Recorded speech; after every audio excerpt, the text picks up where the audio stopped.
बोला बोला छठी मैया की जय।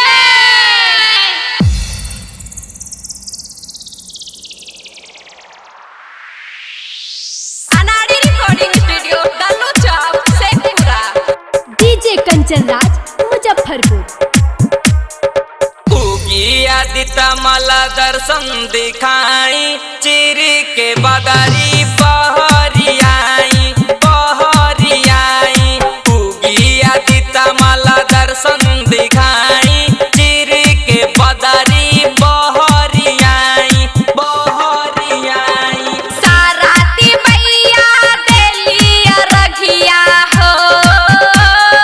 साराती मैया देलिया रघिया तीन दिन से भूखल बानी बरत तोड़ा दी। उगी आदित्य मला दर्शन दिखाई चिरी के बदरी बहरियाई बहरियाई उगी आदित्य मला दर्शन दिखाई चिरी के बदरी बहरियाई बहरियाई।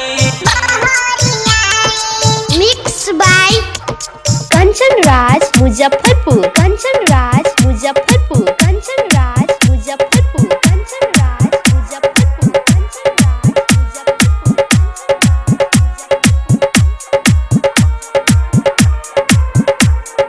भोर भइल शोर करे लागल चिड़ैया देख दर्शन चली गइल छठी मैया।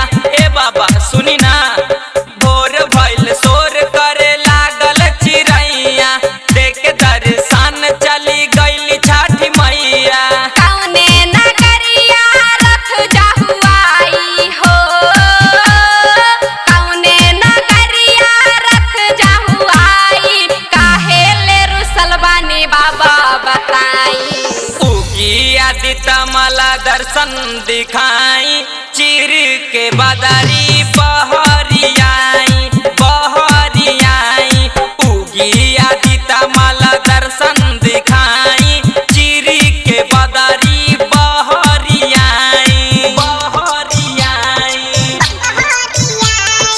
Mix by Kanchan Raj Muzaffarpur. कंचन राज मुजफ्फरपुर। कंचन राज मुजफ्फरपुर। कंचन राज मुजफ्फरपुर। कंचन राज मुजफ्फरपुर।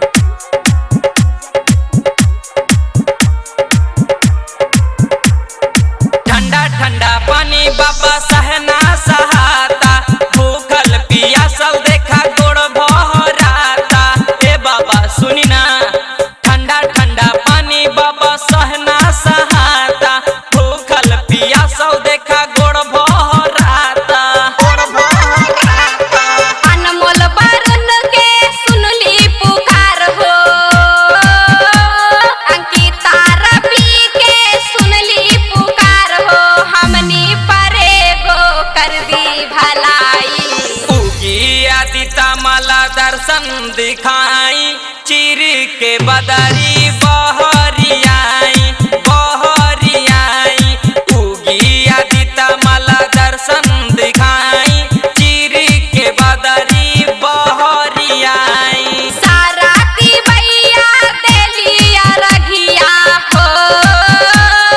साराती मैया देलिया रघिया तीन दिन से भूखल बानी बरत तोड़ा दी। उगी आदित्य मल दर्शन दिखाई चिरी के बदरी